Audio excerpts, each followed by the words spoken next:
Éducation toujours avec la rencontre, vous le savez, hier entre le ministre de l'Éducation nationale et les candidats ajournés au baccalauréat session 2014.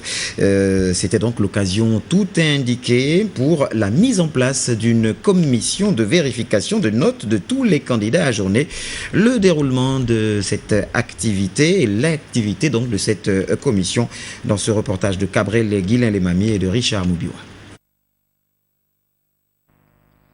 La rencontre du ministre de l'Éducation nationale, le professeur Léon Zouba, et les élèves ajournés au baccalauréat session 2014 a été riche en explications avec la mise en place d'une commission de vérification des notes qui a été d'une grande importance.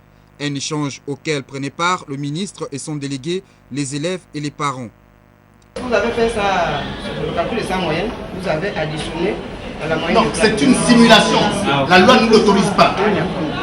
La loi ne l'autorise pas. La loi n'autorise sur 20 au deuxième.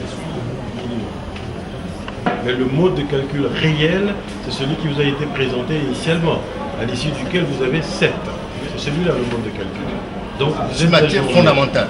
Donc vous n'avez pas eu 10 première partie et 10 deuxième partie. Les matières et je par le nombre de tâches de voiture, plus que... Mais en 99.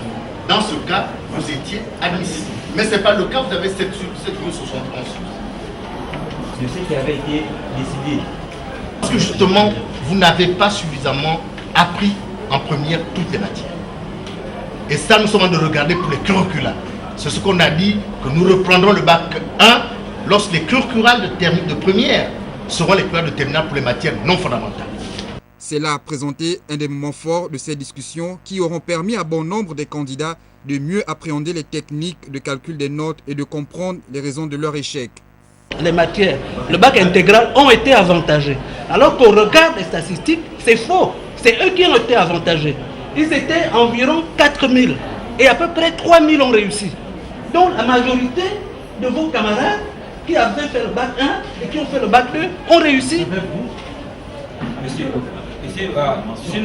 Cette commission mise en place d'urgence par les premiers responsables de l'éducation nationale a permis de découvrir des erreurs de calcul commises par le secrétariat d'OIM à l'endroit de l'un des candidats de ce centre, qui tout de suite a été déclaré admissible et dont la constitution d'un nouveau dossier devra sanctionner son passage au second tour.